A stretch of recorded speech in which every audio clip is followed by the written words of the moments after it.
أعوذ بالله من الشيطان الرجيم. بسم الله الرحمن الرحيم.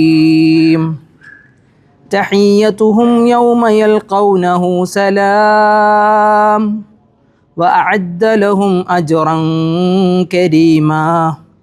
يا أيها النبي إنا أرسلناك شاهدا ومبشرا ونذيرا وداعيا إلى الله بإذنه وسراجا منيرا وبشر المؤمنين بأن لهم من الله فضلا كبيرا ولا تطع الكافرين والمنافقين ودع أذاهم وتوكل على الله وكفى بالله وكيلا. الحمد لله وحده الصلاة والسلام على من لا نبي بعده وعلى آله وصحبه أجمعين. أما بعد. اللهم اغفر لنا ولوالدينا والسامعين يا رب العالمين. അള്ളാഹു സുബ്ഹാനഹു വതആല അള്ളാഹുവിൻ്റെ കലാമിനെ കേൾക്കാൻ നമ്മളിരിക്കുന്ന ഈ ഒരു സൽപ്രവൃത്തി നമ്മളിൽ നിന്ന് അള്ളാഹു സ്വീകരിക്കുമാറാവട്ടെ. നാളെ പരലോകത്ത് ഇതിനും ഏറ്റവും നല്ല സമയങ്ങളെ റബ്ബ് നമുക്ക് പകരം നൽകി നമ്മൾ അനുഗ്രഹിക്കുമാറാവട്ടെ. റസൂലുള്ളാഹി സ്വല്ലല്ലാഹി അലൈഹി വസല്ലമയെ സംബന്ധിച്ചാണ് ഇന്നത്തെ ആയത്തുകൾ. നബി സല്ലല്ലാഹി അലൈഹി വസല്ലമയുടെ 5 വിശേഷണങ്ങളാണ് അള്ളാഹു ഈ ആയത്തുകളിലൂടെ പറഞ്ഞു പോകുന്നത്. ഈ ലോകത്ത് നമ്മളേറെ സ്നേഹിക്കുന്ന, നമ്മളേറെ ഇഷ്ടപ്പെടുന്ന റസൂലുള്ളാഹി സ്വല്ലല്ലാഹി അലൈഹി വസല്ലം, നബിയുടെ പേര് കേൾക്കുമ്പോൾ നബിയുടെ മേൽ നമ്മൾ സലാത്ത് ചൊല്ലുന്നു, സലാമും പറയുന്നു. അള്ളാഹു സുബ്ഹാനഹു വതആല റബ്ബിനെ പറഞ്ഞു, റബ്ബ് വിശ്വാസികൾക്ക് നൽകുന്ന അനുഗ്രഹങ്ങളെ പറഞ്ഞതിന് ശേഷം കഴിഞ്ഞ ആഴ്ചയിൽ നമ്മൾ 43-ാമത്തെ ആയത്തിൽ അള്ളാഹുവിൻ്റെ മലക്കുകൾ ഒക്കെ സ്വലാത്തും സലാമും ചൊല്ലുന്നതിനെ സംബന്ധിച്ച് പറഞ്ഞു. മാത്രവുമല്ല, വിശ്വാസികൾക്ക് അള്ളാഹുവിൻ്റെ സ്വലാത്ത് ഒരു നൂറാണ്, പ്രകാശമാണ് എന്ന് പറഞ്ഞു. അന്ധകാരങ്ങളിൽ നിന്നൊരു വെളിച്ചം അള്ളാഹു നൽകുന്നു എന്ന് പറഞ്ഞു. മുഅ്മിനീങ്ങളോട് അതീവ ദയയും കാരുണ്യവും വെച്ച് പുലർത്തുന്നവനാണ് അള്ളാഹു എന്ന് പറഞ്ഞു. എന്നിട്ട് അള്ളാഹു സുബ്ഹാനഹു വതആല പറഞ്ഞ വാക്കാണ് ഇന്ന് നമ്മൾ ഓതിയത്. തഹിയ്യത്തുഹും യൗമ യൽഖൗനഹു സലാം. തഹിയ്യത്തുഹും, ഈ മുഅ്മിനീങ്ങൾക്കുള്ള, അള്ളാഹുവിൽ വിശ്വസിക്കുന്ന നബി സല്ലല്ലാഹു അലൈഹി വസല്ലമയെ അനുസരിക്കുന്ന മുഅ്മിനീങ്ങൾക്കുള്ള അഭിവാദ്യം തഹിയ്യത്ത് അല്ലേ. തഹിയ്യത്ത് എന്ന് പറഞ്ഞാൽ ഗ്രീറ്റിങ്സ് എന്നാണ് നമ്മളതിനെ പൊതുവേ പറയാറുള്ളത്. ഇസ്ലാമിലെ ഏറ്റവും നല്ല തഹിയ്യത്ത് അസ്സലാമു അലൈക്കും വറഹ്മത്തുള്ളാഹി എന്നാണ്. ഒരാളെ കണ്ടു കഴിഞ്ഞാൽ നല്ല രൂപത്തിൽ അവരെ അഭിസംബോധന ചെയ്യണം, നല്ല വാക്കുകൾ പറഞ്ഞ് അയാളെ അഭിമുഖീകരിക്കണം എന്ന് അള്ളാഹു പറഞ്ഞ കൽപ്പന. അതുകൊണ്ട് തന്നെ അസ്സലാമു അലൈക്കും വറഹ്മത്തുള്ളാഹി നമ്മൾ പറയാം. ഇസ്ലാമിൻ്റെ സമാധാനത്തിൻ്റെ ഏറ്റവും നല്ല സന്ദേശം. സത്യവിശ്വാസി അത് പറയുമ്പോൾ അത് മടക്കണമെന്നാണ് നബി സല്ലല്ലാഹു അലൈഹി വസല്ലമ പഠിപ്പിച്ച മര്യാദ. മുസ്ലിം സലാം കേട്ടാൽ എന്ത് ചെയ്യണം? അതിനെ മടക്കണം. ഭൂമിയിൽ സലാമിനെ ഇങ്ങനെ ഉയർത്തി നിർത്തണം എന്നും പറഞ്ഞു. സലാം എന്നുള്ളത് അള്ളാഹുവിൻ്റെ നാമങ്ങളിൽ ഒന്നുമാണ്. അസ്സലാം അല്ലേ, അള്ളാഹുവിൻ്റെ നാമങ്ങളിൽ ഒന്നുമാണ്. ഇനി ഇവിടെ നോക്കി, തഹിയ്യത്തുഹും യൗമ യൽഖൗനഹു, അവനെ അവർ കണ്ടുമുട്ടുമ്പോഴുണ്ടാവുന്ന അഭിവാദ്യം, അവർക്കുള്ള അഭിവാദ്യം, അത് റബ്ബിനെ നമ്മൾ കണ്ടുമുട്ടുമ്പോൾ നമുക്ക് ലഭിക്കുന്ന അഭിവാദ്യം. നമുക്കത് ആ ഒരു അനുഗ്രഹം ഉണ്ടാവട്ടെ. അള്ളാഹുവിനെ കണ്ടുമുട്ടുന്ന ഏറ്റവും നല്ല സൗഭാഗ്യരിൽ അള്ളാഹു നമ്മൾ ഉൾപ്പെടുത്തട്ടെ. റബ്ബ് പറയാണ്, അന്ന് റബ്ബിനെ കണ്ടുമുട്ടുമ്പോൾ അവർക്കുള്ള തഹിയ്യത്ത്, ഗ്രീറ്റിങ്സ്, അതെന്താണ്? സലാം, സമാധാനം എന്നാണ്. സ്വർഗത്തിലേക്ക് കയറുമ്പോൾ ആദ്യം വിശ്വാസികൾ കേൾക്കുന്ന വാക്ക്, ആദ്യം എന്നല്ല, സ്വർഗത്തിൽ കേൾക്കുന്നത് അതന്നെ ആയിരിക്കുന്ന ഇല്ലാ ഖീലൻ സലാമൻ സലാമ. സ്വർഗത്തിലൊരിക്കലും നമ്മളെ വേദനിപ്പിക്കുന്നതോ നമ്മളെ വെറുപ്പിക്കുന്നതോ നമ്മളെ പ്രയാസപ്പെടുത്തുന്നതോ ഒരു വാക്ക് പോലും നമ്മൾ കേൾക്കൂല. ആകെ കേൾക്കൽ എന്തായിരിക്കും? സമാധാനം, സമാധാനം. ഇല്ലാ ഖീലൻ സലാമൻ സലാമ. സൂറത്ത് യാസീൻ നമ്മൾ പറഞ്ഞു അല്ലേ, സലാമുൻ ഖൗലും മിർ റബ്ബിർ റഹീം, പരമകാരുണികനായ റബ്ബിൽ നിന്നുള്ള സമാധാനം. സ്വർഗത്തിലേക്ക് കയറുമ്പോൾ അവിടെയുള്ള കാവൽക്കാർ പറയും, സലാമുൻ അലൈക്കും തിബ്തും ഫദ്ഖുലൂഹാ ഖാലിദീൻ. നിങ്ങൾക്ക് സലാം, നിങ്ങൾ നല്ലവരാൻ, നല്ല രൂപത്തിൽ അനശ്വരന്മാരായി അനന്തവാന്മാരായി ഈ സ്വർഗത്തിൽ നിങ്ങൾ പ്രവേശിക്കുക എന്നാണ് മലക്കുകൾ അഭിവാദ്യം പറയുക എന്നാണ്. അള്ളാഹു ആ സൗഭാഗ്യരിൽ, അത് കേൾക്കാൻ പറ്റുന്നവരിൽ നമ്മൾ ഉൾപ്പെടുത്തട്ടെ. റബ്ബ് പറയുന്നു, അവനെ കണ്ടുമുട്ടുമ്പോൾ അവർ കേൾക്കുന്ന അഭിവാദ്യം സലാം, സമാധാനമാണ്. വഅഅദ്ദ ലഹും അജ്റൻ കരീമാ. റബ്ബ് പറയുന്നു, വഅഅദ്ദ ലഹും, അവൻ അവർക്ക് വേണ്ടി ഒരുക്കി, അവൻ്റെ അടിയാറുകൾക്ക് വേണ്ടി അള്ളാഹു തയ്യാറാക്കി വെച്ചിട്ടുണ്ട് അജ്റൻ കരീമ, മാന്യമായ കൂലി, മാന്യമായ പ്രതിഫലം. പലപ്പോഴും ദുനിയാവിൽ നമ്മൾ തൊഴിൽ ചെയ്യുമ്പോൾ മാന്യമായ വേതനം കിട്ടിയെന്ന് വരില്ല അല്ലേ? നമുക്ക് നൽകുന്ന വേതനം തന്നെ ചിലപ്പോൾ നാളുകൾ തെറ്റിയിട്ടും അതിൽ പല രൂപത്തിലൊക്കെ കുറവ് വരുത്തിയിട്ടൊക്കെ ആളുകൾ ചെയ്യാറുണ്ട്. പക്ഷേ പടച്ച റബ്ബ് നൽകുന്ന പ്രതിഫലത്തിലൊരു കുറവോ ഒരു പരാതിയോ ഉണ്ടാവില്ല. മാന്യമായ കൂലി നാൻ നമ്മൾ ജസാക്കല്ലാ ഹൈറ എന്ന് പറയും. അള്ളാഹു നിനക്ക് നല്ല കൂലി ഇരട്ടെ എന്ന് പറയും. റബ്ബ് നൽകുന്ന പ്രതിഫലം, റബ്ബ് നൽകുന്ന കൂലി അത് മാന്യമാണ്. അതിലൊരിക്കലും ഒരു പരാതി ഉണ്ടാവില്ല. വലസൗഫ യുഅ്തീക റബ്ബുക ഫതർലാ, നിൻ്റെ റബ്ബ് നിനക്ക് നൽകുമ്പോൾ നിനക്ക് മനസ്സിന് തൃപ്തി വരും. ഫതർലാ, നീ തൃപ്തിപ്പെടും. ഇനി എനിക്ക് വേണമെന്ന് നമ്മൾ പറയില്ല. ആ രൂപത്തിൽ അള്ളാഹു എന്ത് ചെയ്യും? നൽകുമെന്നാൻ. ഇവിടെ റബ്ബ് പറഞ്ഞ വാക്യം വഅദ്ദ ലഹും അജ്റൻ കരീമ, മാന്യമായ കൂലി അവൻ അവർക്ക് തയ്യാറാക്കിയിട്ടുമുണ്ട്. ഇവിടെ അവർ എന്നതുകൊണ്ട് ഉദ്ദേശം അള്ളാഹുവിൻ്റെ ഇഷ്ടം പറ്റിയ മുഅ്മിനീങ്ങളെ സംബന്ധിച്ചാണ്. ഇനിയാണ് നബി സല്ലല്ലാഹു അലൈഹി വസല്ലമ ആരാണെന്നും നബിയുടെ വിശേഷണം എന്താണെന്നും അള്ളാഹു പറയുന്ന 5ഓളം വിശേഷണങ്ങൾ ഇന്ന് നമ്മൾ ഓതിയ ആയത്തുകളിൽ റസൂലുള്ളാഹി സ്വല്ലല്ലാഹു അലൈഹി വസല്ലമക്ക് അള്ളാഹു പറയുന്നു. അത് നബിക്കുള്ള ആദരവാണ്, നബിക്കുള്ള ബഹുമാനമാണ്, നബിക്ക് അള്ളാഹു നൽകുന്ന സ്ഥാനമാണ്. സല്ലല്ലാഹു അലൈഹി വഅലാ ആലിഹി വസഹ്ബിഹി വസല്ലം. യാ അയ്യുഹൻ നബി, അല്ലയോ നബിയെ. അല്ല, ഈ സൂറത്തിനെ നമ്മൾ ഈ സൂറത്തുൽ അഹ്സാബിൻ്റെ ഒരു രസം എന്ന് പറഞ്ഞു കഴിഞ്ഞാൽ അതിൻ്റെ ഇത്രയും നാളുകൾ ഏകദേശം 44 ആയത്തുകൾ നമ്മളിങ്ങനെ വിശദീകരിച്ചപ്പോൾ അതിലടങ്ങിയ സംഭവ വികാസങ്ങൾ അല്ലേ, ഈ ഖന്തക്ക് യുദ്ധവുമായി ബന്ധപ്പെട്ട് വിശ്വാസികൾ അനുഭവിച്ച അവരുടെ മാനസിക സ്ഥിതികൾ, നബി സല്ലല്ലാഹു അലൈഹി വസല്ലമയും പത്നിമാരും തമ്മിലുണ്ടായിരുന്ന വൈകാരിക ബന്ധങ്ങൾ, അതിലേറെ വിശ്വാസികളുടെ മനസ്സുകളെ പിടിച്ചുലക്കുന്ന ഒരുപാട് ആയത്തുകൾ ഈ പറഞ്ഞ 44 ആയത്തുകൾക്കിടയിലൂടെ കടന്നുപോയി. വിശദീകരണങ്ങളിൽ നമ്മൾ അത്ഭുതപ്പെടുത്തുന്നതാണ് സൂറത്ത് അഹ്സാബ്. ഇതേപോലെ നമ്മളെ വല്ലാതെ അത്ഭുതപ്പെടുത്തുന്ന ഒരു സൂറത്താണ് സൂറത്തുൽ ഖമറും സൂറത്തുൽ നജ്മൊക്കെ. വിശദീകരണം ഇങ്ങനെ വായിച്ചു പോകുമ്പോൾ ആ വിശദീകരണങ്ങളെ അവസാനിപ്പിക്കാനോ താഴെ വെക്കാനോ നമുക്ക് തോന്നൂല. ഇനി വരുന്ന ആയത്തുകളൊക്കെ എത്ര സുന്ദരമാണെന്നോ. ഇനിയുള്ള ചില ആയത്തുകളൊക്കെ ഓതിപ്പോകുമ്പോൾ അതിൻ്റെ വിശദീകരണങ്ങൾ, വൈവാഹിക ജീവിതവുമായി ബന്ധപ്പെട്ട് റബ്ബ് നൽകുന്ന കൽപ്പനകൾ, റബ്ബിൻ്റെ ശാസനകൾ ഈ സൂറത്തിനെ മറ്റു സൂറത്തുകളിൽ നിന്ന് വ്യതിരക്തമാക്കാൻ. സൂറത്തുൽ അഹ്സാബ് ഇനിയും അവസരം ലഭിക്കാത്തവർ, ഇതുവരെയുള്ള ആയത്തുകൾ വായിക്കാനോ കേൾക്കാനോ ശ്രമിക്കാത്തവർ ഈ ഒരു സൂറത്തിൻ്റെ വിശദീകരണങ്ങളിലൂടെ കടന്നു പോകണമെന്ന് ഈ ഒരു അവസരത്തിൽ എളിയ രൂപത്തിൽ അവരോട് ഞാൻ ആവശ്യപ്പെടുകയാണ്. കാരണം അത്രമാത്രം സുന്ദരമാണ് സൂറത്തുൽ അഹ്സാബ്. ഈ സൂറത്ത് തന്നെ തുടങ്ങിയത് യാ അയ്യുഹൻ നബി, യാ അയ്യുഹൻ നബിയു എന്ന് പറഞ്ഞിട്ടാണ്. ഈ സൂറത്തിൽ തന്നെ 4 or 5 തവണ അള്ളാഹു യാ അയ്യുഹൻ നബിയു എന്ന് പറഞ്ഞിട്ട് എന്ത് ചെയ്യേണ്ട ഒരുപാട് കാര്യങ്ങൾ പറയുന്നുണ്ട്. അതൊക്കെ വളരെ മുഖവിലക്ക് ഒരു വിശ്വാസി എന്ന നിലക്ക്, നബിയെ ഇഷ്ടപ്പെടുന്നവർ എന്ന നിലക്ക് നമ്മൾ എന്ത് ചെയ്യേണ്ടതാണ്? നമ്മുടെ ജീവിതത്തിൽ തുടർത്തിപ്പോരേണ്ടതാണ്. ഈ സൂറത്തിലാണ് അള്ളാഹ് പറഞ്ഞത് മുഅ്മിനീങ്ങൾക്ക് മനുഷ്യരിൽ ഏറ്റവും പ്രിയം നബിയാണ്, സ്വന്തം ദേഹത്തെക്കാളും അവരോട് അടുത്ത് നിൽക്കുന്നവൻ എന്നൊക്കെ പറഞ്ഞിട്ട് നബി എന്ന വാക്കിനെ ഒരുപാട് തവണ റബ്ബ് ഉപയോഗിച്ചിട്ടുണ്ടെങ്കിൽ അത് അൽ അഹ്സാബ് എന്ന സൂറത്തിലാണ്. അൻ നബിയു എന്ന വാക്ക് ഒരു സൂറത്തിൽ ഏറ്റവും കൂടുതൽ തവണ പറഞ്ഞിട്ടുണ്ടെങ്കിൽ അത് അഹ്സാബ് എന്ന സൂറത്ത്. അത്രമേൽ അള്ളാഹു അൻ നബിയു നുബുവത്തുമായി അള്ളാഹു സ്ഥാനമുയർത്തിയ, പദവികൾ ഉയർത്തിയ, ആദരവ് നൽകിയ തിരുനബി സല്ലല്ലാഹു അലൈഹി വസല്ലമയെ സംബന്ധിച്ച് വാചാലനാണ് എന്നർത്ഥം.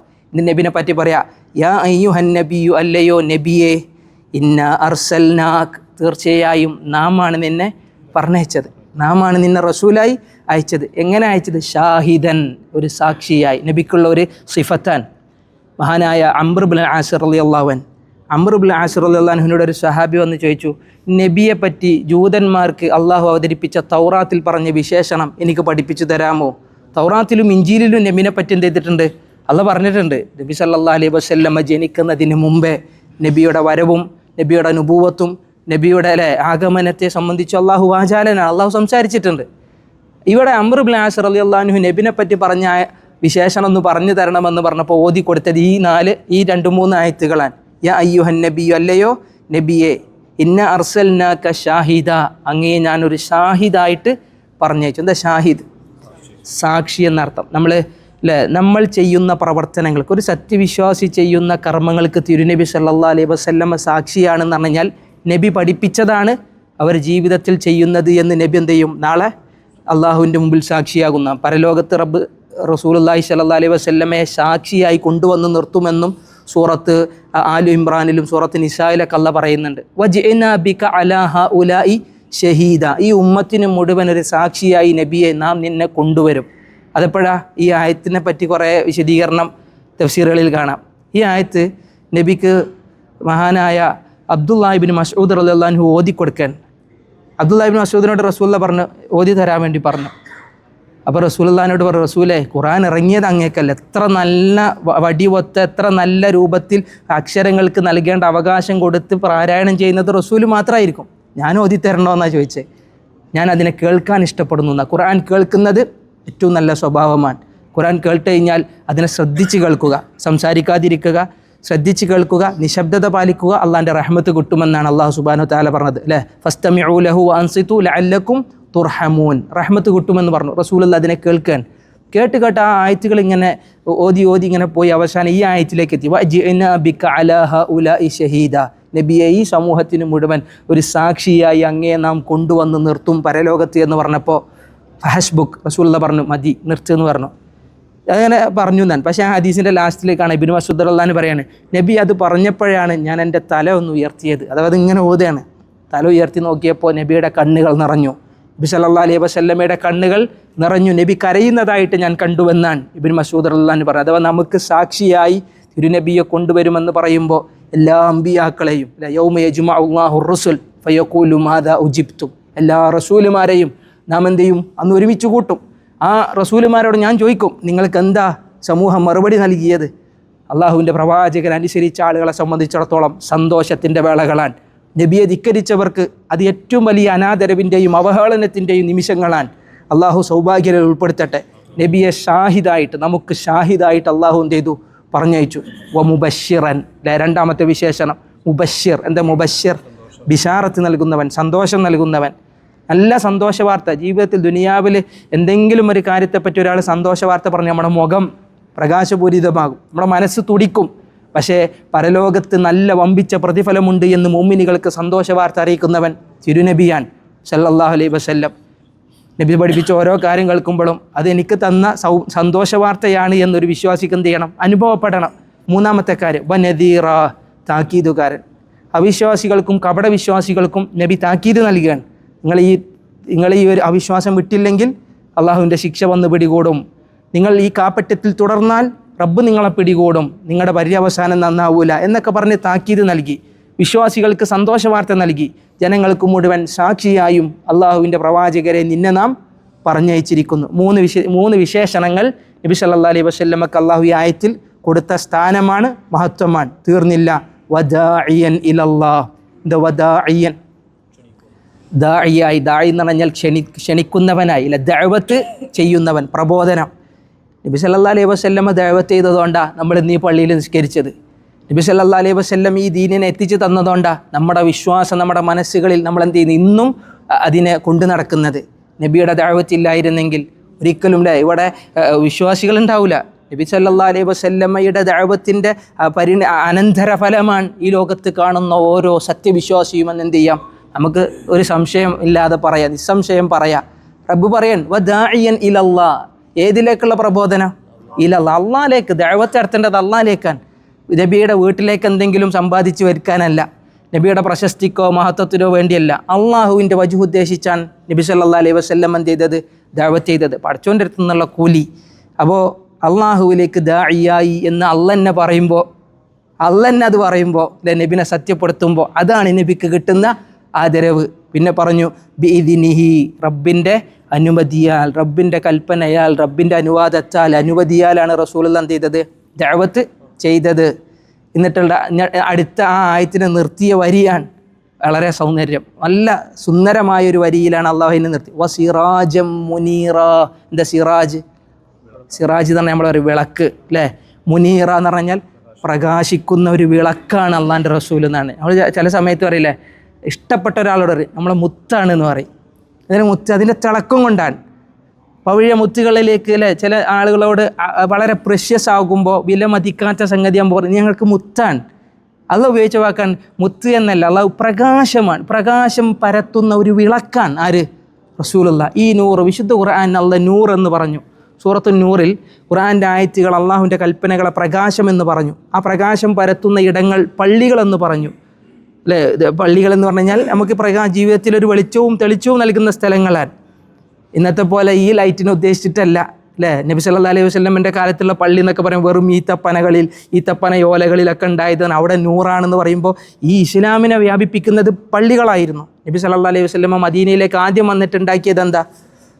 പള്ളിയാണ്. മസ്ജിദു ഖുബ അല്ലേ, പിന്നെയാണ് മസ്ജിദു നബവി, നബി സല്ലല്ലാഹു അലൈഹി വസല്ലം നിർമ്മിക്കുന്നതൊക്കെ നമുക്ക് ചരിത്രം അറിയാം.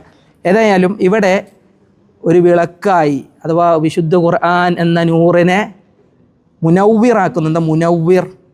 പ്രകാശിപ്പിക്കുന്നവൻ. മദീനക്കൊരു പേരില്ല, അൽ മദീനത്തുൽ മുനവ്വറ, പ്രകാശപൂരി. മുനവ്വറ എന്ന് പറഞ്ഞു കഴിഞ്ഞാൽ പ്രകാശപൂരിതമായത് എന്നാണ്. പണ്ട് നബിയുടെ കാലത്ത് അൽ മദീനത്തുൽ നബവിയ എന്ന് പറഞ്ഞത്. പിന്നെ പിൽക്കാലത്ത് എന്ത് ചെയ്തു, അതിനാൽ മദീനത്തുൽ മുനവ്വറ എന്നുള്ള ഇതിലെന്ത് ചെയ്തു, പറയപ്പെടുകയും ചെയ്തു. മദീനക്ക് അതിന് മുന്നുണ്ടായിരുന്ന പേര് യസിരിബ് എന്നാണ്, ഒരു ജൂതൻ്റെ പേരായിരുന്നു.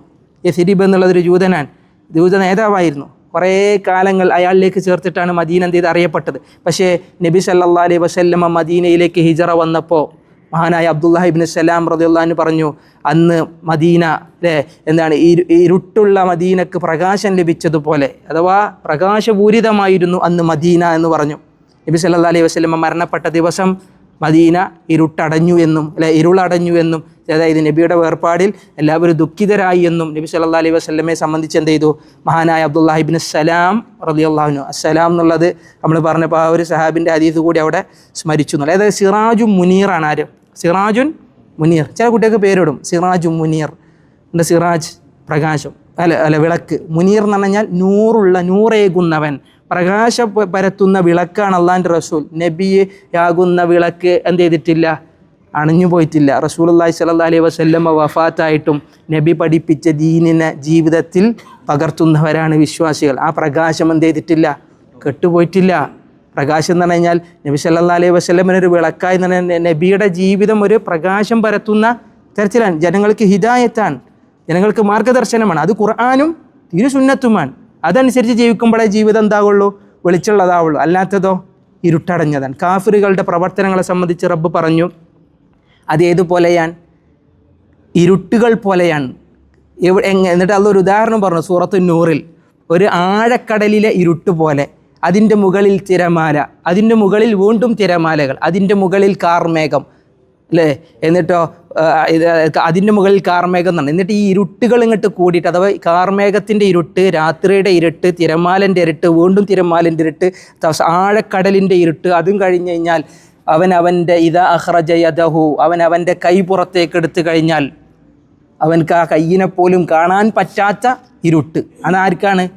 അവിശ്വാസികൾക്കും മുനാഫികൾക്കും അവരുടെ പ്രവർത്തനങ്ങൾ നാളെ പരലോകത്ത് ഇരുട്ടായിരിക്കും, ഒരു പ്രകാശം നൽകൂല, മുന്നോട്ടേക്ക് പോകാൻ സാധ്യമല്ല. എന്നാൽ നബി സല്ലല്ലാഹു അലൈഹി വസല്ലമയെ അനുസരിച്ച ആൾക്ക് ജീവിതത്തിൽ എന്തുണ്ട്? പ്രകാശമുണ്ട്. പരലോകത്തേക്ക് മുന്നോട്ടേക്ക് പോകാൻ അയാൾക്ക് വഴി കാണും, അയാൾക്ക് പ്രയാസമില്ല. കാരണം എന്താ? അയാൾക്ക് പ്രകാശമുണ്ട് എന്നർത്ഥം. ഇവിടെ നബിയെ ഒരു സിറാജായും മുനീറായും അള്ളാഹു നിയോഗിച്ചു എന്ന് പറയുമ്പോൾ നബിയുടെ ജീവിതം തന്നെ എന്താണ്? പ്രകാശപൂരിതമാണ്. അവിടെ അവ്യക്തതകളില്ല. നബി ക്ലിയറായിട്ട് ദീന് പഠിപ്പിച്ചു. നമുക്ക് മനസ്സിലാവാത്തൊരു കാര്യം ദീനിലില്ല അല്ലേ എന്ന് വ്യക്തമാക്കി കാര്യങ്ങളെ റസൂലുള്ളാഹി സ്വല്ലല്ലാഹു അലൈഹി വസല്ലം എന്ത് ചെയ്തു? പൂർത്തീകരിച്ചു. ഇനി നബി സല്ലല്ലാഹു അലൈഹി വസല്ലമനെ ഈ ഉദാഹരണങ്ങൾ ഇപ്പം എവിടെ പറഞ്ഞു? 4-മത്തെ ദാഇയൻ എന്നാൻ, 5-മത്തെ സിറാജം മുനീറ എന്നാൻ. ഇനി നബിയെ പിൻപറ്റുന്ന ആളുകളാണല്ലോ നമുക്ക് ആശ്വാസത്തിൻ്റെ വാക്ക് റബ്ബ് പറയാൻ, വബശ്ശിരിൽ മുഅ്മിനീൻ, ഈ മുഅ്മിനീങ്ങൾക്ക് സന്തോഷ വാർത്ത പറയണം, നബിയെ സന്തോഷ വാർത്ത പറഞ്ഞു കൊടുക്കണം. എന്താ സന്തോഷ വാർത്ത എന്നറിയോ? ബി അന്ന ലഹും മിനല്ലാഹി ഫളൻ കബീറ, തീർച്ചയായും അവർക്കുണ്ട് അള്ളാഹുവിൽ നിന്ന് ഫളൽ. എന്താ ഫളൽ? ഒരുപാട് ഔദാര്യം, മുതൽ എന്നൊക്കെ പറയും നമ്മൾ അല്ലേ. അള്ളാഹിൻ്റെ അടുത്ത് നിന്നുള്ള മുതലുണ്ട്. എങ്ങനത്തെ മുതൽ? കബീറ, വമ്പിച്ച പ്രതിഫലം, വമ്പിച്ച ഔദാര്യം, അള്ളാഹുവിൽ നിന്നുള്ള വലിയ വലിയ നേട്ടങ്ങൾ തീർച്ചയായും ആർക്കുണ്ട്? നബിയെ പിന്തുടരുന്ന, നബി കാണിച്ചു തന്ന മാർഗത്തെ മുറുകെ പിടിക്കുന്ന ആളുകൾക്കുണ്ട് എന്ന് നബിയെ സന്തോഷ വാർത്ത പറയണം. അള്ളാഹു സുബ്ഹാനഹു വ തആല അവരിൽ നമ്മൾ ഉൾപ്പെടുത്തട്ടെ. വലാ തുതിഇൽ കാഫിരീൻ, ഇനി നബിക്ക് കൊടുക്കുന്നൊരു നിർദ്ദേശമാണ്. വലാ തുതിഇൽ കാഫിരീന, നബിയെ കാഫിറീങ്ങളെ നീ എന്ത് ചെയ്യേണ്ടതില്ല, അനുസരിക്കേണ്ട. ഒരുപാട് കാഫിറുകളില്ല, നബിയെ ആക്രമിച്ചും ദ്രോഹിച്ചും അവഹേളിച്ചും പരിഹസിച്ചും നബിയെ കുറ്റപ്പെടുത്തിയും നബി കൊണ്ടുവന്നതിനെ നിഷേധിച്ചും ഒരുപാട് കുഫാറുകൾ അന്ന് ജീവിച്ചിരിപ്പുണ്ട്, മക്കയിലും മദീനയിലുമായി. അവരെ ഒന്നും എന്ത് ചെയ്യണ്ട, അനുസരിക്കണ്ട. പല പ്രലോഭനങ്ങളും തരും, പലതും തരാമെന്ന് പറയും, പക്ഷേ അവരെ നീ എന്ത് ചെയ്യണ്ട, അനുസരിക്കണ്ട. വൽ മുനാഫിഖീൻ, മുനാഫിഖീങ്ങളെയും. എന്താ മുനാഫിക്ക്? കപടവിശ്വാസികൾ. ഇത് മദീനയിൽ അവതരിച്ച സൂറത്താണ്, സൂറത്തുൽ അഹ്സാബ്. അപ്പോൾ മുനാഫിക്കുകളെയും കാഫിറുകളെയും നബിയെ അങ്ങ് അനുസരിക്കണ്ട, പിന്തുടരണ്ട. വദഅ അദാഹും, ആ വരി അടിവരടണം. വദഅ, നീ വിടണം. വിട്ടുകളാ. നമ്മളറിയില്ലേ, മൈൻഡാക്കണ്ടെന്നറിയില്ലേ. ആരെ? അദാഹും, അവരുടെ ഉപദ്രവങ്ങളെ. മുനാഫിക്കുകളും അതുപോലെ തന്നെ ഈ കാഫിറുകളും നബിക്ക് ഏൽപ്പിച്ച ഉപദ്രവങ്ങൾ ചില്ലറല്ല. ഈ സൂറത്തിൽ തന്നെ മുനാഫിക്കുകൾ ചെയ്ത ഉപദ്രവം നമ്മൾ പറഞ്ഞു അല്ലേ. ഈ ഹസാബ് യുദ്ധം നടക്കുന്ന സമയത്ത് തോളത്തിരുന്ന് ചെവി കടിച്ച പ്രവർത്തനം ചെയ്തവരാണ് ആര്? മുനാഫിക്കുകൾ. റസൂലുള്ളാഹി സ്വല്ലല്ലാഹി അലൈഹി വസല്ലമയെയും സഹാബത്തിനെ എങ്ങനെയെങ്കിലും പരാജയപ്പെടുത്താനുള്ള എല്ലാ ശ്രമങ്ങളും നടത്തിയവരാണ് മുനാഫിക്കുകൾ. മക്കയിൽ നിന്ന് കുതിരപ്പുറങ്ങളിലും അതുപോലെ ഒട്ടകപ്പുറങ്ങളിലും വലിയ വലിയ സംഘങ്ങളായി സൈന്യങ്ങളായി മദീനയിൽ വന്ന് തമ്പടിച്ചവരാണ് കുഫാറുകൾ. നബിയെ ഒരുപാട് ഉപദ്രവിച്ചവർ, തക്കം കിട്ടുമ്പോൾ നബി സല്ലല്ലാഹി അലൈഹി വസല്ലമയെ കൊല്ലാൻ പരിശ്രമിച്ചവർ. ഒടുവിൽ താൻ ജനിച്ചു വളർന്ന നാടിനെ പോലും റസൂലുള്ളാഹിക്ക് ഉപേക്ഷിക്കേണ്ടി വന്നു. മദീനയിലേക്ക് റസൂലുള്ളാഹിക്ക് കടന്നു വരേണ്ടി വന്നു. നബിക്ക് അവർക്കെതിരെ പ്രതികാര നടപടികൾ സ്വീകരിക്കാം, അവരെ തിരിച്ച് ദ്രോഹിക്കാം. പക്ഷെ റബ്ബ് പറയാൻ അദാഹും, അവരുടെ ഉപദ്രവങ്ങളെ നീ എന്ത് ചെയ്യുക? വിട്ടേച്ച് പ്രതികാരം എടുക്കണ്ട. റസൂലുള്ള പ്രതികാരം ചെയ്തോ? നബിയുടെ കാൽ ചുവട്ടിൽ മക്ക വന്ന നാളുകളുണ്ടായിരുന്നു. മക്കക്കാർ മുഴുവൻ നബിയുടെ മുന്നിലല്ലേ എല്ലാറ്റിനും അവർക്ക് എന്ത് നടപടി സ്വീകരിക്കാനും പാകത്തിൽ നബിയുടെ കൈകളിൽ അവർ വന്നിരുന്നു. നബിക്ക് അധികാരം കിട്ടിയിരുന്നു. മക്കം ഫത്തിൻ്റെ സമയത്ത് റസൂലുള്ള അവരെ എന്ത് ചെയ്തില്ല? ദ്രോഹിച്ചില്ല, അവരെ ഉപദ്രവിച്ചില്ല. റസൂലുള്ള പറഞ്ഞു, ഇന്ന് നിങ്ങൾ സ്വതന്ത്രരാൻ, നിങ്ങളെ ആരെയും എന്ത് ചെയ്യില്ല, ആരും ആക്രമിക്കൂല എന്ന് റസൂലുള്ളാഹി സ്വല്ലല്ലാഹി അലൈഹി വസല്ലം ഏറ്റവും വലിയ ക്ഷമയും ഏറ്റവും വലിയ ഔദാര്യവും റസൂലുള്ള അവിടെ കാണിച്ചത് എന്ത് ചെയ്താൽ നബിയുടെ ജീവിതത്തിൽ നമ്മൾ അറിഞ്ഞതാണ്. നബിനെ ദ്രോഹിച്ചതിൽ ഏറ്റവും വലിയ ദ്രോഹം ഏതാണ്? ഒരുപാട് യുദ്ധങ്ങൾ നടന്നു, ഉഹദും ബദറും ഖന്തക്കും ഒക്കെ നടന്നു. ഒരുപാട് സ്വഹാബത്ത് കൊല്ലപ്പെട്ടു. നബിയുടെ കുടുംബത്തിൽപ്പെട്ട അബ്ബാസ് റളിയല്ലാഹു അൻഹു വരെ മരണപ്പെട്ടു. ഹംസ റളിയല്ലാഹു അൻഹുവിനെ വരെ അവരെന്ത് ചെയ്തു? കുത്തിക്കൊന്നു. ഒരുപാട് സ്വഹാബത്തിൻ്റെ നെഞ്ചുകളിലേക്ക് അവർ കുന്തമുനകൾ ഇറക്കി. നബി സല്ലല്ലാഹു അലൈഹി വസല്ലമയുടെ കൂടെ ഉണ്ടായിരുന്ന ചെറുപ്പക്കാരായ ഒരുപാട് യുവാക്കളെ അവർ വകവരുത്തി. എത്ര സ്വഹാബികൾ അവർ കൊന്നു. പക്ഷേ നബി സല്ലല്ലാഹു അലൈഹി വസല്ലം എന്ത് ചെയ്യണം? ഈ ഉപദ്രവങ്ങളെ ക്ഷമിച്ചതെപ്പോഴാണ്? പക്ഷെ അതൊന്നും അല്ലല്ലോ നബിക്ക് കിട്ടിയ ഏറ്റവും വലിയ പ്രയാസം. ജീവിതത്തിൽ നബിക്ക് കിട്ടിയ ഏറ്റവും വലിയ പ്രയാസം ഏതാ? ഒരിക്കൽ റസൂലുള്ളാഹി സ്വല്ലല്ലാഹു അലൈഹി വസല്ലമയോട് ആയിഷ ബീവി ചോദിക്കുന്നുണ്ട്, നബിയെ അങ്ങ് അനുഭവിച്ച ഏറ്റവും വലിയ വേദന ഏതാണ്? ഉഹദാണോ എന്ന് ചോദിച്ചു. ഉഹദിൽ 70ഓളം സ്വഹാബികൾ കൊല്ലപ്പെട്ടതാണ്. റസൂലുള്ളാഹി സ്വല്ലല്ലാഹു അലൈഹി വസല്ലമ പറഞ്ഞു, ഉഹദല്ല, എന്നെ വേദനിപ്പിച്ചത് ഉഹദല്ല, എന്നെ വേദനിപ്പിച്ചത് വേറെ യുദ്ധങ്ങളല്ല. എന്നെ വേദനിപ്പിച്ച ഏറ്റവും വലിയ ദിവസം എന്ന് പറയുന്നത് അഖബ ദിവസമാണ്. അഖബ ദിവസം എന്ന് പറയുന്നത് നബി സല്ലല്ലാഹു അലൈഹി വസല്ലമയുടെ പത്നി ഖദീജ റളിയല്ലാഹു അൻഹ മരണപ്പെട്ടു. അതേപോലെ തന്നെ നബിക്ക് താങ്ങും തണലുമായിരുന്ന അബൂ ത്വാലിബ് മരണപ്പെട്ടു. ഇവർ മരണപ്പെട്ട ആമുൽ ഹുസൻ, ദുഃഖവർഷം. ആ ദുഃഖവർഷത്തിൽ നബിക്ക് സ്വന്തം നാട് വിടേണ്ടി വന്നു. ത്വായിഫിൻ്റെ മലഞ്ചെരിവ് റസൂലുള്ള കയറി എന്നാൻ. മലമുകളിലേക്ക് റസൂലുള്ള കയറി. മക്കയിൽ നിന്ന് ത്വായിഫിലേക്ക് കയറണമെങ്കിൽ കുന്നുകളാണ്, ചുരമായിരുന്നു എന്നാൻ. കാൽനടയായി റസൂലുള്ള 90 ചില്ലാനും കിലോമീറ്ററുകൾ നടന്ന് കയറി എന്ന് ചരിത്രം പറയുന്നു. അഖബ ഉടമ്പടി ഉണ്ട് വേറെ, അത് മദീനക്കാർ മക്കയിലേക്ക് വന്ന സമയത്ത്. ഇത് അഖബ എന്ന് പറഞ്ഞ ഒരു സ്ഥലമാണ്. അതേത് സ്ഥലം? ത്വായിഫിൻ്റെയും മക്കയുടെയും ഇടയിലുള്ളൊരു സ്ഥലം. അത് റസൂലുള്ള വിശദീകരിച്ചു കൊടുക്കുന്നത് എന്താ വെച്ച് കഴിഞ്ഞാൽ, ഞാൻ ആ ത്വായിഫിലേക്ക് മല കയറി, അവിടെ വല്ല ആരെങ്കിലും എനിക്ക് അഭയം നൽകുമോ? കാരണം മക്കക്കാരെന്ത് ചെയ്യും? നബിയെ കൊല്ലും. അതുകൊണ്ട് തന്നെ എനിക്ക് അഭയം നൽകാൻ ആരുണ്ട് എന്നറിയാൻ ഞാൻ ത്വായിഫിലേക്ക് പോയി. പക്ഷേ ത്വായിഫിൽ എന്നെ ആരും സ്വീകരിച്ചില്ല. അവിടുത്തെ പ്രധാനികളായ 3-4 പേര് എന്നെ ദ്രോഹിക്കാൻ മാത്രമല്ല എനിക്കെതിരെ എന്ത് ചെയ്തു? കുട്ടികളെ വിട്ട് കല്ലെറിഞ്ഞു. ഒടുവിൽ റസൂലുള്ളാഹി സ്വല്ലല്ലാഹി അലൈഹി വസല്ലം അവിടെയും ജീവിക്കാൻ പറ്റില്ല എന്ന് പറഞ്ഞപ്പോൾ വീണ്ടും ആ മലമുകളിൽ നിന്ന് താഴേക്കിറങ്ങാൻ റസൂലുള്ള വന്നെത്തിയത് എവിടെയാണ്? അഖബ എന്ന് പറഞ്ഞ ഒരു സ്ഥലത്ത്. അവിടെ ഒരു മലയുടെ പേരും പറഞ്ഞു, കർണുസ് ആലിബ്. കർണുസ് ആലിബ് എന്ന് പറഞ്ഞാൽ അവിടെ ഓരോ മലകൾക്ക് അവർ പേര് വിളിച്ചിരുന്നു. കർണുൽ മനാസിൽ, കർണുസ് ആലിബ് എന്നല്ല. അഥവാ ഈ കുറുക്കന്മാരൊക്കെ അവസാനം ഇവർ ഉലുഹിയ്യത്തിൻ്റെ ഈ തോലും അതുപോലെ തന്നെ അതിൻ്റെ എല്ലുകളൊക്കെ അവസാനം കൊണ്ടുപോയി ഉപേക്ഷിക്കൽ ഇതുപോലത്തെ മലമുകളിലാണ്. ആളുകളാരും ചെല്ലാത്ത സ്ഥലം. അവിടെ നായകളും ചെന്നായകളും അതുപോലെ തന്നെ ഇതുപോലത്തെ കുറുക്കന്മാരെന്ത് ചെയ്യും? വട്ടമിട്ട് നടക്കും. അവിടേക്ക് ആരും കയറിപ്പോവില്ല. ഇനി എന്നെ തേടി ആരെങ്കിലും വരികയാണെങ്കിൽ, ഇനി വരാത്തൊരു ഇടമുണ്ടെങ്കിൽ അതേതായിരിക്കും? അത് ഈ ഒരു അഖബയിലെ ഈ ഒരു മലയായിരിക്കും എന്നാണ് റസൂലുള്ള അവിടെ അഭയം പ്രാപിക്കാൻ. അവിടെ റസൂലുള്ള കുറച്ചേറെ ഇരുന്നു എന്നാണ്. നബിയുടെ കാലുകൾ എന്ത് ചെയ്തു? ഈ റസൂലുള്ളാഹി സ്വല്ലല്ലാഹു അലൈഹി വസല്ലമയെ പറ്റി ചില സ്വഹാബികൾ നബിൻ്റെ കാലിൽ നിന്ന് രക്തം വാർന്നൊഴുകുന്നുണ്ട്. നബി വിഷമിക്കാണ്. അങ്ങനെ വിഷമിച്ച ദിവസത്തോളം ഞാൻ വിഷമിച്ച വേറെ നാളുകൾ എൻ്റെ ജീവിതത്തിലില്ല ആയിഷ എന്ന് റസൂലുള്ള പറഞ്ഞു കൊടുക്കാൻ. എന്നിട്ട് ആ സമയത്ത് മലക്കുകൾ വന്നാലോ, 2 ജിബാലുകളുടെ 2 മലക്കൻ്റെ അരികിൽ വന്നു. അവർ പറഞ്ഞു, ഈ മക്കയിൽ കാണുന്ന ഈ 2 കുന്നുകളെ, മക്കക്കാരെന്ന് പറഞ്ഞാൽ 2 അറിയപ്പെട്ട 2 കുന്നുകൾക്കിടയിലാണ്, ഈ 2 കുന്നുകളെ ഞാൻ അവരുടെ മേൽ ഇടിച്ചു പൊളിച്ച് താഴ്ത്തിയിടട്ടെയോ എന്ന് റസൂലുള്ളാഹി സ്വല്ലല്ലാഹി അലൈഹി വസല്ലമയോട് ചോദിച്ചു എന്നാണ്. നബി സല്ലല്ലാഹു അലൈഹി വസല്ലമ അന്ന് മറുപടി പറഞ്ഞു, വേണ്ട, അവരിൽ നിന്ന് എന്ത് ചെയ്യും? മുഅ്മിനീങ്ങൾ ഉടലെടുക്കും. ഇവർ ചിലപ്പോൾ ധിക്കാരികളാണ്, പക്ഷേ ഇവരുടെ മുതുകുകളിൽ നിന്ന് നാളെ എന്ത് ചെയ്യും? ഇസ്ലാമിലേക്ക് കടന്നു വരുന്ന മുഅ്മിനുകൾ ഉണ്ടാകും.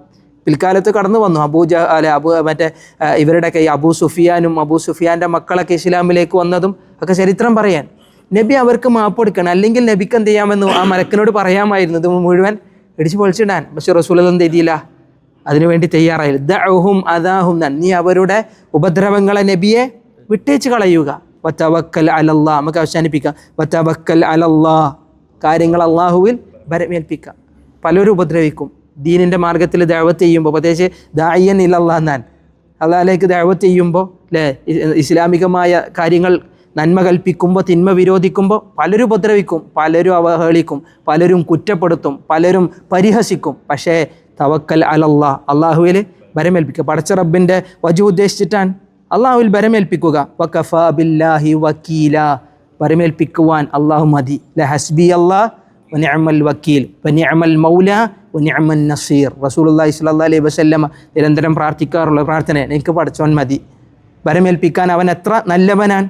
അള്ളാഹുവിൽ ഭരമേൽപ്പിക്കുക. വീട്ടിൽ നിന്ന് പുറത്തിറങ്ങുമ്പോൾ പോലും ബിസ്മില്ലാ തവക്കൽതു അലല്ലാഹ് എന്ന് പറഞ്ഞിട്ടാണ് തിരുനബി സല്ലല്ലാഹു അലൈഹി വസല്ലമ പുറത്തിറങ്ങാറ്. ജീവിതത്തിലെ എല്ലാ കാര്യവും അള്ളാഹുവിൽ ഭരമേൽപ്പിക്കുക. അവിടെ വേറെ വ്യക്തികളോ വേറെ വസ്തുക്കളോ ഒന്നും വേണ്ട. ഭരം എന്ന സംഗതി എന്താ? പടച്ചറബിനാണ്ട് ഏൽപ്പിച്ചു കൊടുക്കുക. വേറെ ഒരു പടപ്പിന് എന്ത് ചെയ്യേണ്ടതില്ല. അവിടെ ഒരു വിശ്വാസി അവരുടെ മനസ്സിൽ ഊട്ടി വളർത്തേണ്ടതില്ല. അത് കല്ലായാലും മുള്ളായാലും എല്ലായാലും തോലായാലും അല്ലേ, ഏലസായാലും നൂലായാലും മാലായാലും ഒന്നും വേണ്ട. അള്ളാഹ് ഹസ്ബി അള്ളാഹ് വനിഅമൽ വക്കീൽ, എനിക്ക് എൻ്റെ അള്ളാഹ് മതി, അവൻ എത്ര നല്ലവനാണ്. ഈ ഇബ്രാഹിം നബി അലൈഹി സ്വലാത്തു വസ്സലാമിനെ തീ കൊണ്ടാർത്തി കിട്ടപ്പോൾ ഇബ്രാഹിം നബി പറഞ്ഞു, ഹസ്ബി അള്ളാഹ് വനിഅമൽ വക്കീൽ അല്ലേ, വനിഅമൽ മൗല വനിഅമൻ നസീർ. എത്ര നല്ല മൗലയാണ് അള്ളാഹ്, രക്ഷാധികാരിയാൻ, എത്ര നല്ല സഹായിയാണ് അള്ളാഹ്. ഹസ്ബുൻ അള്ളാഹ് വനിഅമൽ വക്കീൽ. സ്വഹാബത്ത് അത് പറയാറുണ്ടായിരുന്നു എന്നാണ് യുദ്ധക്കളങ്ങളിൽ പലപ്പോഴും. അള്ളാഹുവിൽ തൃപ്തിപ്പെടുന്നവരിൽ നമ്മൾ ഉൾപ്പെടുത്തട്ടെ. കാര്യങ്ങൾ അള്ളാഹുവിൽ ഭരമേൽപ്പിക്കുന്നവരിൽ അള്ളാഹു നമ്മൾ ഉൾപ്പെടുത്തട്ടെ. നമ്മുടെ ജീവിതത്തിൽ വരുന്ന അറിഞ്ഞും അറിയാതെയും ഒക്കെ കടന്നു വന്നു പോകുന്ന തിന്മകൾ അള്ളാഹു വിട്ടുപുറത്ത് മാപ്പാക്കി തെരുമാറാവട്ടെ. കറകളഞ്ഞ തൗഹീദിൽ അടിയുറച്ച് ജീവിക്കാൻ അള്ളാഹുവെ ഞങ്ങൾക്ക് അറിവ് നൽകണേ. അള്ളാഹുവെ അതിൽ മനസ്സ് നൽകണേ, ക്ഷമ നൽകണേ. അള്ളാഹു ഞങ്ങളുടെ ജീവിതത്തിലെ തിന്മകൾ വിട്ടുപുറത്ത് മാപ്പാക്കി തരണേ. നബിയെ നന്നായി ഇഷ്ടപ്പെടുന്നവരിൽ ഞങ്ങൾ ഉൾപ്പെടുത്തണേ. നബി സല്ലല്ലാഹു അലൈഹി വസല്ലമയെ നന്നായി ജീവിതത്തിൽ മാതൃകയാക്കുന്നവരിൽ റബ്ബേ നീ ഞങ്ങൾ ഉൾപ്പെടുത്തണേ. നബി സല്ലല്ലാഹു അലൈഹി വസല്ലമക്ക് സലാത്തും സലാമും നൽകണമേ. അവിടുത്തെ കുടുംബത്തിന് സലാത്തും സലാമും റബ്ബേ നീ നൽകണമേ. അവിടുത്തെ അനുചരന്മാരിൽ റബ്ബേ നീ സലാത്തും സലാമും വർദ്ധിപ്പിക്കണമേ.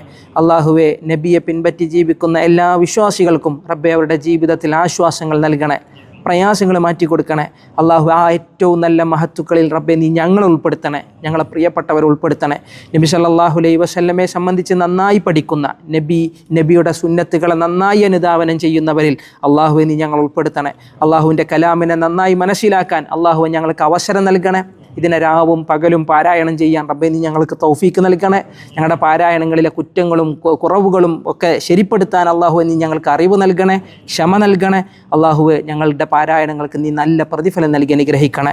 അള്ളാഹു ഞങ്ങളുടെ പോരായ്മകൾ റബ്ബേ നീ പരിഹരിക്കണം. അത് പരിഹരിക്കാനുള്ള അറിവും റബ്ബേ നീ ഞങ്ങൾക്ക് പ്രദാനം ചെയ്യണം. ഞങ്ങളുടെ കൂട്ടത്തിൽ ഒരുപാട് പ്രയാസങ്ങളുള്ള ആളുകളുണ്ട് റബ്ബേ, അവിടെ പ്രയാസങ്ങളെ മാറ്റി കൊടുക്കണേ. ഒരുപാട് നല്ല ലക്ഷ്യങ്ങളുമായി കഴിയുന്ന ആളുകൾ അല്ലെ, തൊഴിലും അതുപോലെ തന്നെ തൻ്റെ കുടുംബജീവിതവും അതുപോലെ തന്നെ തൻ്റെ ഭൗതികമായ ജീവിതങ്ങളിലെ പല ലക്ഷ്യങ്ങൾ, നല്ല ഉദ്ദേശങ്ങൾ, അള്ളാഹുവെ ആ സതുദ്ദേശങ്ങളെ നീ പൂർത്തിയാക്കി കൊടുക്കണേ. ആശ്വാസം നൽകണേ, അവർക്ക് സഹായം നൽകണേ. അള്ളാഹുവെ, ഒരുപാട് രോഗികൾ ഞങ്ങളുടെ കുടുംബങ്ങളിലുണ്ട്, അവർക്ക് റബ്ബേ നീ സമാധാനം കൊടുക്കണം. മാരകമായ അസുഖങ്ങളിൽ വലിയ വലിയ ബുദ്ധിമുട്ടുകൾ സഹിക്കുന്നവർ, സാമ്പത്തികമായ ഞെരുക്കം പലപ്പോഴും ചികിത്സയുടെ പേരിൽ അനുഭവിക്കുന്ന ഒരുപാട് ആളുകളുണ്ട്. റബ്ബേ അവർക്ക് ആശ്വാസം കൊടുക്കണേ, സമാധാനം കൊടുക്കണം. വലിയ അസുഖങ്ങളിൽ നിന്നും മഹാമാരികളിൽ നിന്നും റബ്ബേ നീ ഞങ്ങളെ കാത്തുരക്ഷിക്കണേ. വലിയ വലിയ ഒരുപാട് മോശപ്പെട്ട അസുഖങ്ങൾ പലതും വ്യാപിച്ചു കൊണ്ടിരിക്കുമ്പോൾ ഞങ്ങളെയും ഞങ്ങളുടെ കുടുംബത്തെയും കാത്തുരക്ഷിക്കണേ. റബ്ബേ വലിയ ദുരന്തങ്ങളിൽ നിന്ന് കാക്കണേ. അള്ളാഹു ഞങ്ങളുടെ ദുആകളെ സ്വീകരിക്കണേ, അതിലേറെ ഞങ്ങളുടെ ആരാധനകളെ സ്വീകരിക്കണേ. റബ്ബന ആതിനാ ഫിദ്ദുനിയ ഹസന വഫിൽ ആഖിറതി ഹസന വഖിനാ അദാബന്നാർ. റബ്ബന ഗഫിർ ലനാ വലിവാലിദീന യാ റബ്ബൽ ആലമീൻ. റബ്ബന ഗഫിർ ലനാ വലിവാലിദീന യാ റബ്ബൽ ആലമീൻ വർഹംഹും കമാ റബ്ബൗനാ സിഗാറൻ യാ അർഹമർ റഹീമീൻ. റബ്ബന ഹബ് ലനാ മിൻ അസ്വാജിനാ വദുർരിയാതിനാ ഖുറത അഅ്യുൻ വജഅൽനാ ലിൽമുത്തഖീന ഇമാമാ. റബ്ബന തഖബ്ബൽ മിന്നാ ഇന്നക അൻതസ് സമീഉൽ അലീം വതുബ് അലൈനാ ഇന്നക അൻതത് തവ്വാബുർ റഹീം. ആമീൻ ആമീൻ ബിറഹ്മതിക യാ അർഹമർ റഹീമീൻ. വസല്ലല്ലാഹു അലാ നബിയിന മുഹമ്മദ് വഅലാ ആലിഹി വസഹ്ബിഹി വസല്ലം. ജസാക്കുമുല്ലാഹു ഖൈറ. വസ്സലാമു അലൈക്കും വറഹ്മത്തുള്ളാഹി വബറകാതുഹു.